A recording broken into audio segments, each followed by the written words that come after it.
Well, you look beautiful and your shot looks amazing. Okay. So you can talk to me like this, right? So you get a little leg. Yep. No, I like this. It's very artistic. You look good. How you doing? It's good. It's good to talk to you. What's happening? Oh man. Well, first off, thank you for doing this. Welcome. I know you're a very busy lady. I've been busy these days. A lot's going on. Yes, it's true. But I do want to get like more traffic flow, you know? And so I do want to tap all stuff that taps back to my movies without having to get cut off. I get cut off a lot and I get shadow banned a lot on my social media pages because they know who I am. But when an outside resource comes in, like yourself, with my stuff, and then it's PG, they can't rightfully shadow ban you. So then it kind of it redirects the traffic. You Yes. know what I'm saying? Oh So yeah. it opens my flow of traffic, and I'm always trying to build it. And so, any of these movies that you have that you want me to do clips on, with you, so Uh-huh. we can keep the traffic Okay. going.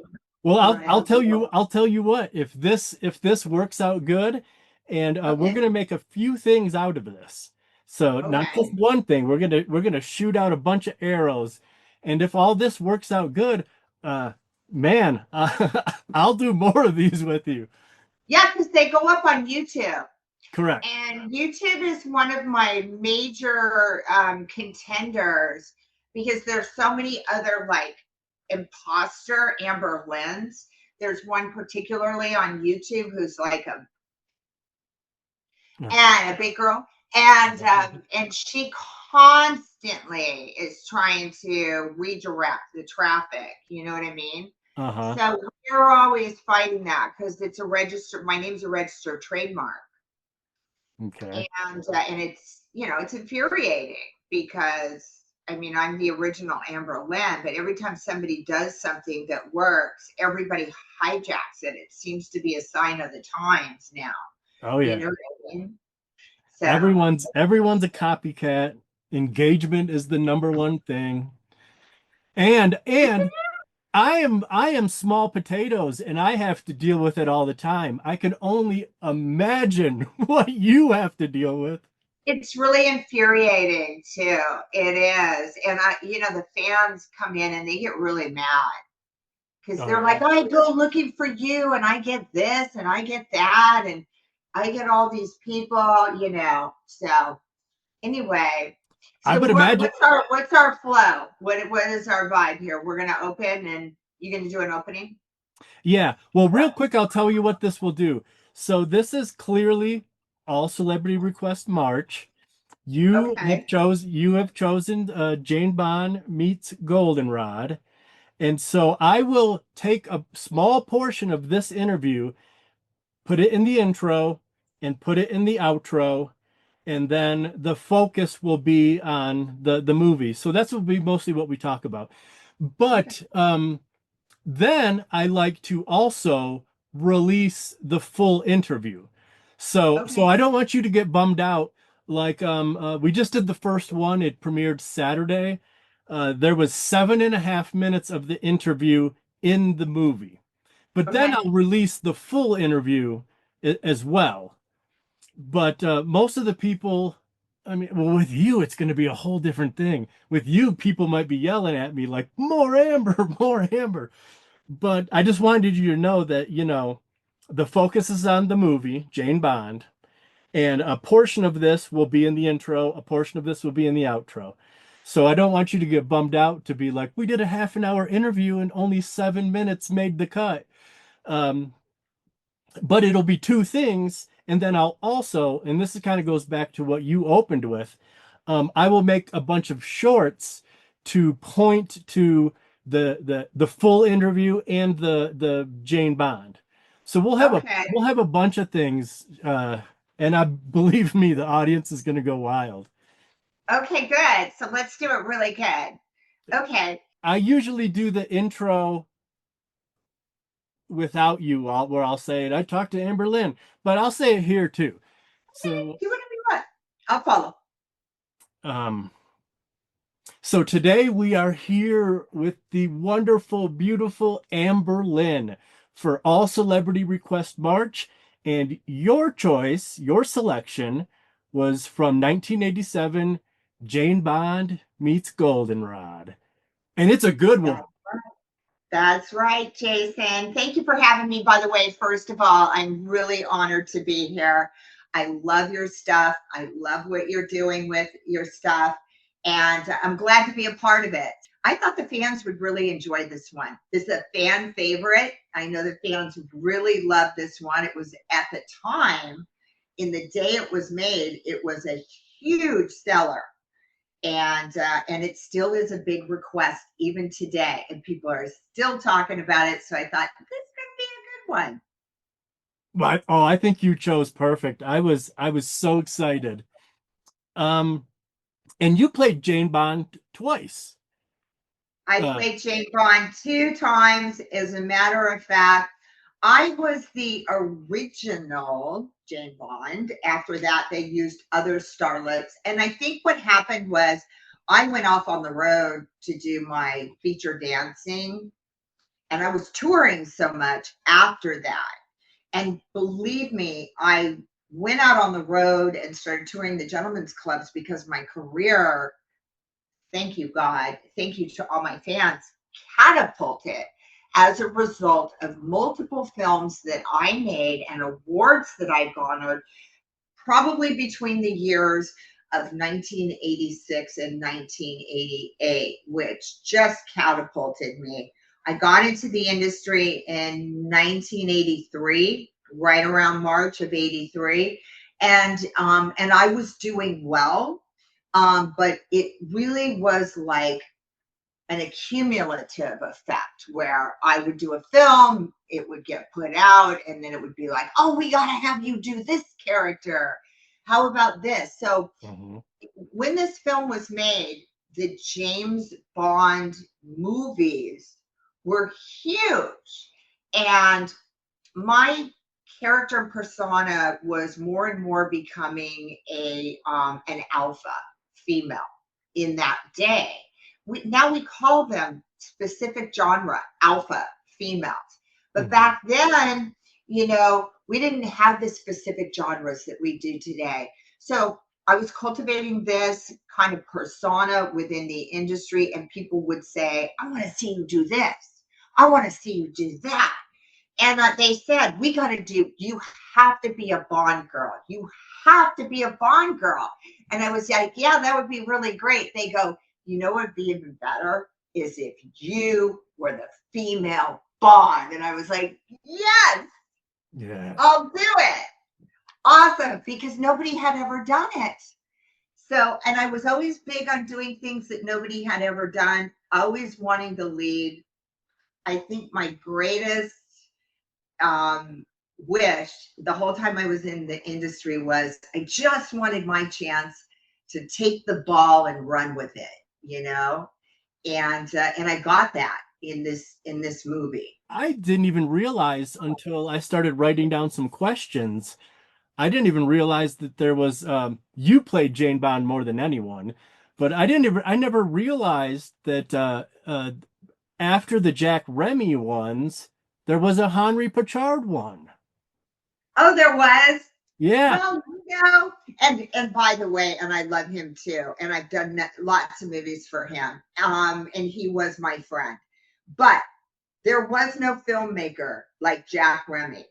And what a lot of people don't know about JD was my brother, who my brother was award-winning actor and director, Buck Adams, who was the master of action films. Okay.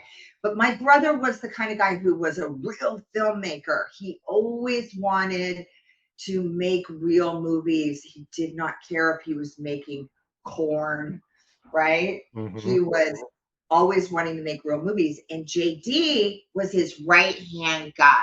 JD, John Durham, was Buck Adams' right hand. and I did multiple movies with him. I did the Jane Bond series. I did the Babe Watch series, which was me and my brother, and we co-produced. I have a funny story about that if you ever want to do it. But anyway, JD also, what a lot of people don't know, was he was a mainstream camera first AD. And he did a lot of really important films and TV shows under his other moniker. And this was kind of like his identity. Yeah. But one of them was Babe Watch Hawaii. So, you know, he shot some big stuff, and he was just the greatest guy to work with. And he was just in it to win it. You know what I mean? Like, he would get right up in your face with the shot, and he'd be like, you did that great. That was great. And then he would challenge me, and he'd say, but I know you can do the character better, embody the character. And I'd go, okay. And then boom. And I really, one of the things I think I noticed about this was watching the screener. I said, you know, I did a good job with that character. And I remembered JD pushing me and saying, you know what, let's do it again. Let's do it again. Because it's kind of easy to do a drama character, but when you're trying to do something that is zany and offbeat and kind of, you know, twisty, you know what I'm saying? Like she is, where she's trying to hypnotize, and there's all these like weird little things, and right. And I come in the space suit, you know, that kind of stuff is harder to do because it's not quite comedy, but it is. And it's kind of, you got to take it a little serious, because those characters take themselves serious, as ridiculous as they can sometimes be.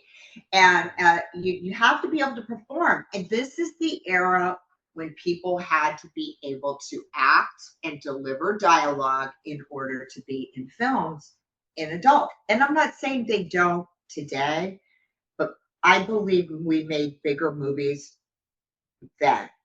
Oh, and even when they were videos, you know. Without it. And this video is put out by Vidco. Vidco, what people don't know, was owned by Ruben Sternman. Ruben Sternman was known as the godfather of the adult industry. And he went to prison for obscenity. Yep. He went to prison for obscenity and First Amendment, and he died in prison. And his son, David Sternman, went on to own Sin City. I made movies for him under Babe Watch. So there's just history in layers, and we could just go on forever. But this film here, Jane Bond, we were in it to win it. We really wanted this to take off, and it did. And it did. Yeah. Is JD Jack Remy? Jack Remy is JD. Okay. I figured as much. I get so confused when there's real names, stage names, pen names, and I'm like, ah. Well, in this era, it used to be that a lot of very big, you know, studios, film producers, and camera people, as well as crew, would supplement their, you know, their earnings, their yearly revenue, by padding in a few adult productions under assumed identities. And a lot of people did it because they got up and loved adult as much as the rest of us. And they were all into the First Amendment revolution as much as we were, and supporting it. But you would be surprised at who you would see on the set sometimes, like operating camera, boom, visiting the set. We would have so much fun with it. I have a question about Jane Bond, on the internet and on the movie. Even the screener I just passed you the other day. There is only 2 credits. There is only a makeup artist and a director. And my main question is that we've done on Squeaky Clean Adult Films, we've done 22 films that Jack Remy has shot. We've only done 4 films that he has directed. And every once in a while, it's both jobs at the same time. And so I was wondering, well, actually, 2 you're starring in. We've done 2 of the 4 he directed. This Jane Bond and Beverly Hills Wives. But Beverly Hills Wives had a different DP, and Jack Remy was just directing. On this one, I have no idea. So I wanted to ask you if you recall, was he just the director, which he is credited as the director, but there is no camera department credits. Do you know if he was directing and shooting in Trying Jane to Bond? remember seeing him behind the camera. I think he was doing both. I Well, think even he if you was look doing at, both. And I also think that the production manager on the show, if I am correct, was Patty Rhodes, Lincoln, oh, later Lincoln. They were very, very close. But I do know that John Bowen was the wardrobe master on this because I remember it. I remember it clearly that he was the wardrobe master. He was also, they also were on Octopussy, which is the sequel, and it had a lot more costuming and stuff like that. So, yes, I believe that he was possibly had an assistant director. I don't know, but I know JD was operating this film. He mhm. was the guy. Yeah. And that's why it looks so great. That's why it looks so great. He's a perfectionist. Oh yeah. And I always loved working with him. Everything I ever did with him, he always made sure I looked my best. And he was always the kind of director and cameraman that would, if I hadn't done my best, he'd let me know. And he would say, "Are you sure you don't want to take that one more? Why don't we do one more? Why don't we do one more? I know we got a better one in this." Okay. And you appreciate that because a lot of people in the civilian world who are kind of looking into adults, I remember Bill Margold always said to me, "This is our opportunity to allow the world to live vicariously through us something they would never experience in their ordinary lives." And that always stuck to me, what I was doing here. Because a lot of times the industry is stigmatized and the people in it are ostracized. And they're like, "You do fuck films. Who cares?" But they don't realize we do care. We did care. And you can see it in the filmmaking. And I'm not just talking about the talent, I'm talking about everybody. First of all, the makeup artist, if you just want to mention her, Alexis Vogel. Yep. Alexis Vogel went on to perform, to appear in Playboy, to work in Playboy. She created countless of the most famous mainstream images. She was the one who created Pamela Anderson's look for Playboy, for Barbed Wire, for on and on and on. As a matter of fact, if you watch the stuff that Pam talks about today, she says when Alexis died, Alexis passed away in 2009. I stopped wearing makeup because of it. It just wasn't working fit anymore. Well, what people don't realize is when Alexis was a young, upcoming makeup artist, just getting her start, long before she started with Playboy, she worked on adult films. And most of the time, when she was the makeup artist, her father, Ron Vogel, and likely here, was the set photographer. I'm going to That, guarantee you he was probably on set. It that's was a small, the industry at this time was big industry, small town. hmm. And the people in it were like a much smaller group, but the stakes, once it went from the Pussycat Theater into home video market and exploded, Mm-hmm. There was so much money being made in our industry, and people were just churning it out, churning it out. So, like with a lot of films, and you see this a lot in horror films, you see it a lot in mainstream, everybody does it. Everybody does it. Directors find actors that they work well with, that they can direct well, that know how to take direction. They come across with what they're looking for, and they use them over and over because they know the project's going to be a success, and that's all that matters Mm-hmm. is that you deliver it at the end of the day. You put it in the can. We used to always say that. You put it in the can. Who cares if so and so and this and they don't like each other? What's going on? What's happening there? We would get on set together. Didn't matter what was going on in our personal lives or what kind of gossip or whatever. When we would get on set together, we would put out good, good, good films. And we did it for our fans.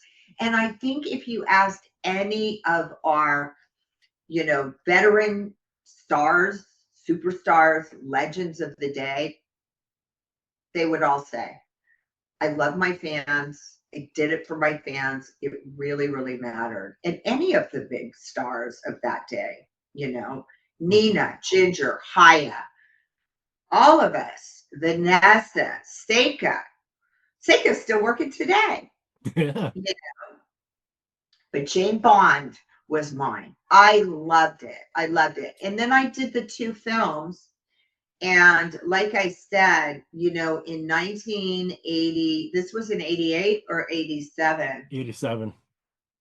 I had multiple wins, professional wins, where we did Jane Bond, Goldenrod, and Peter North is in this.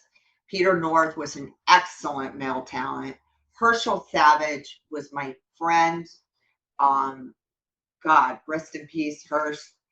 He and I did such great work together, and he was an actor. He was a mainstream actor. So he Yeah. really came in with those characters. We did so many. We did Jane Bond together. We did Trashy Lady together. Louie and Rita, stuff that Mm-hmm. was just memorable that just even if you go back to it today. But sometimes I forget because we get so far away that we need to be reminded of what we did, the important role that we played, Mm-hmm. and we have to go back and reappreciate ourselves, where you're saying, God, I did that. I did a good job. And I'm proud of this. I love Jane Bond. She's funny. She's she's in control. She's serious, and she's a winner. You know. Yeah. But it was not a character. It wasn't a phone in character. It N- was somebody that I had to study. I was forced to study. You can see it in the acting, especially when I do the scene with me in the pink dress, where Bianca Seven, the legendary Bianca Seven, is in the scene, and Don Fernando come in as Donnie, right? Yeah. Yeah, Donnie and Marie. They come in as Donnie and Marie, and she's a great actress too. Uh-huh. But they come in, and then I have to talk them out of killing me.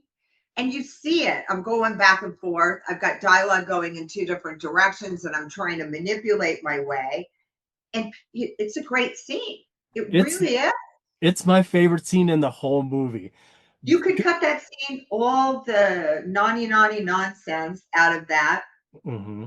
the good parts, I like to call it, the meat and potatoes out of this, and you could put it on any network TV channel and Mm-hmm. it would sell today. Look at the stuff you see on TV. It's my favorite scene in this movie. You totally talk them out of killing you, and you are such a salesman for your life. You're like, And no, I'm so manipulative before about you're it. gonna I'm like, kill oh, me. Yeah, you guys are gonna kill me. You have your guns. Just hear me out. You can kill me at any time. You give them just let me talk to you real quick. It's so good. And then you I flip thought it. it was great. I And thought then it was great. yeah. I hope the fans enjoy it as much as well because it was a character that, and I love the pink dress. And by the way, Alexis did, and we lost Alexis Vogel um, a few years ago. That one hurt. It crushed me. I was close to Alexis. I knew her since I was fresh in the industry as a teenager. And this was one of them. This was one of them.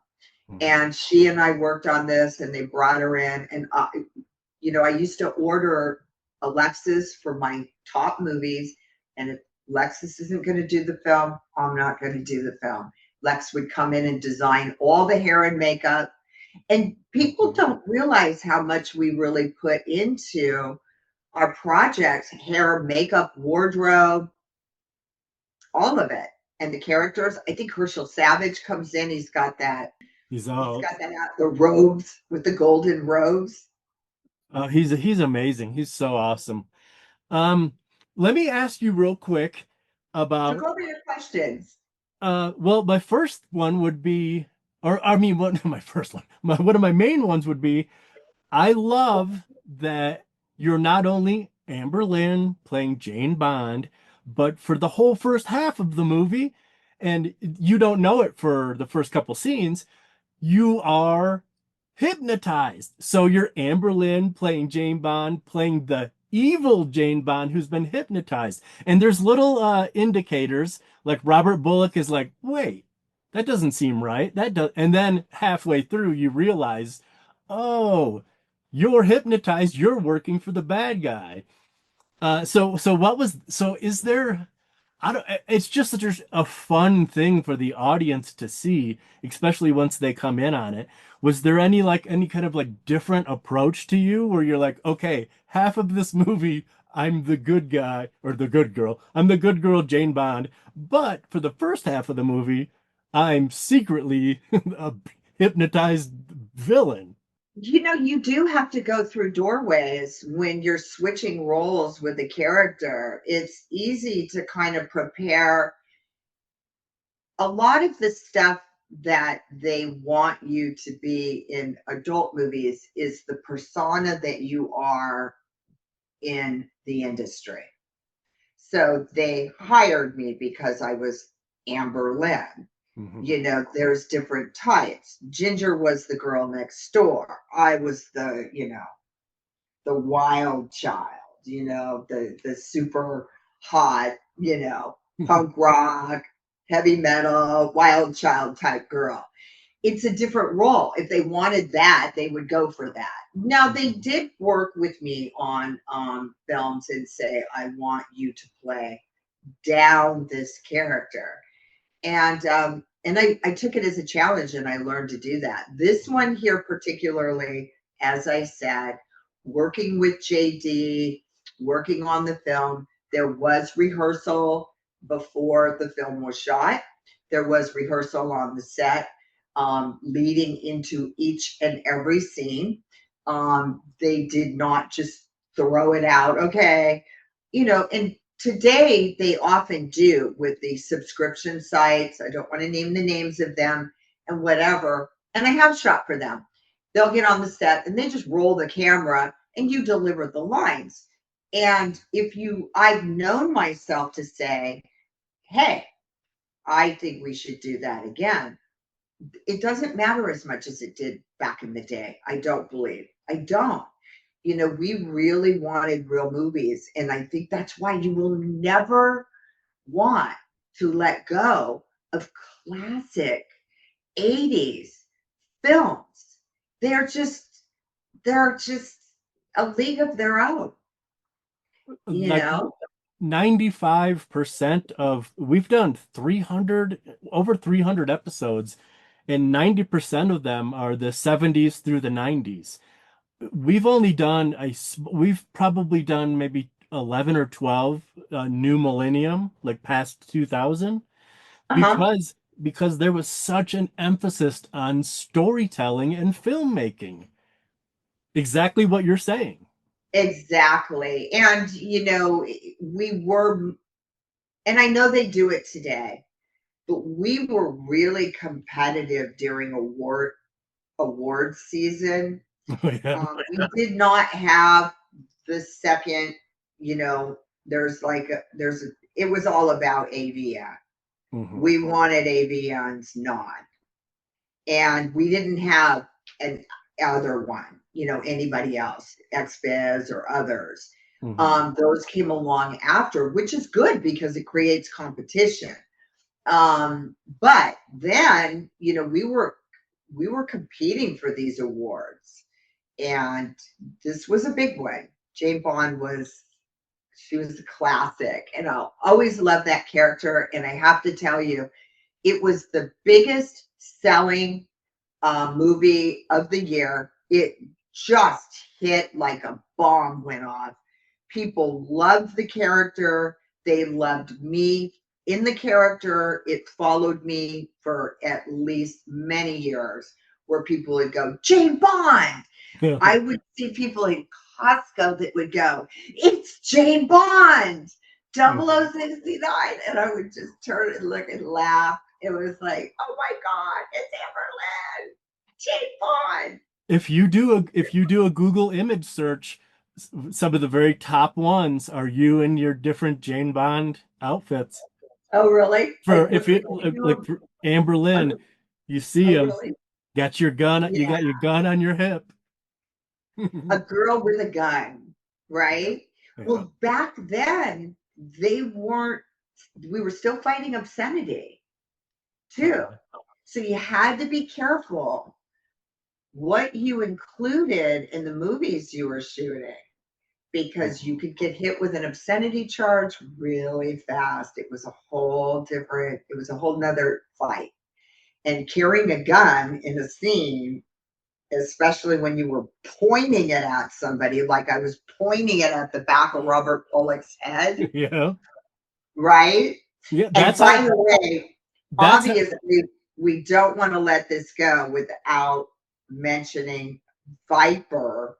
Viper did an excellent job in that scene. she was so good. And that's the reveal. That's when you realize that you are hypnotized. You're bad, Jane Bond, when you and Viper pull the guns out on Robert Bullock.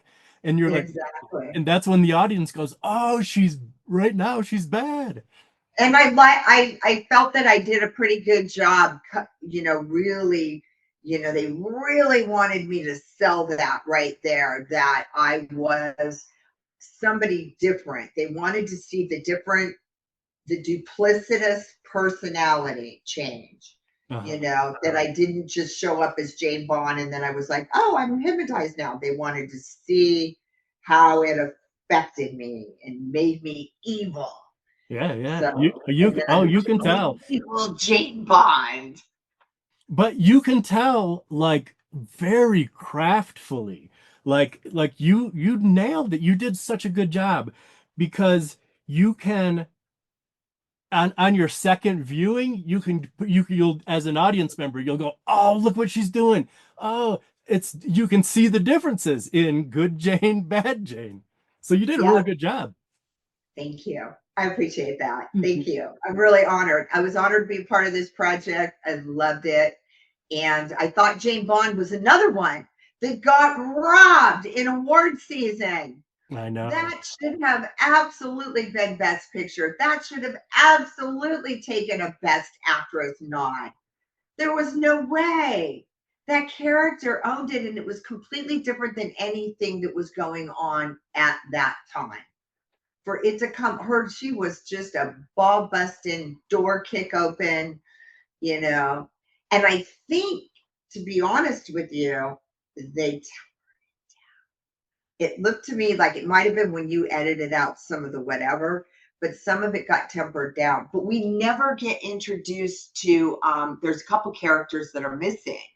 One of Mhm. them is Peter North, who is in the scene, right, Pete, with the hot oil. yep. Peter North and Tiffany Storm are didn't make the clean cut. But we can see this as what we're doing today on your choice of all celebrity request March is it got robbed of the awards in 88, but we are today celebrating it now. Thank you. Awesome. Hey, oh wow, that's weird timing. We have less than a minute. We have less than 60 seconds. We do? I can't Yeah, believe time went by that fast. that was Happy the birthday whole, to that join was with the you 40 minutes. and all of our fans, right? Yeah. Well, thank you so much for doing this. This will come out next Sunday. Plus, then a couple days later, I'll release the full interview. So don't be sad when you only see a couple minutes in the edit. There'll be, and then, like I said, I'm going to make a bunch of shorts. So we'll have a bunch of things. And if you like this, I will do this anytime you want. That sounds great. I will take you up on that invitation. Just want to say to all the fans out there, it is my honor and privilege to perform for you. I love you. Don't you ever forget it. And look for me on Barefoot and Independent.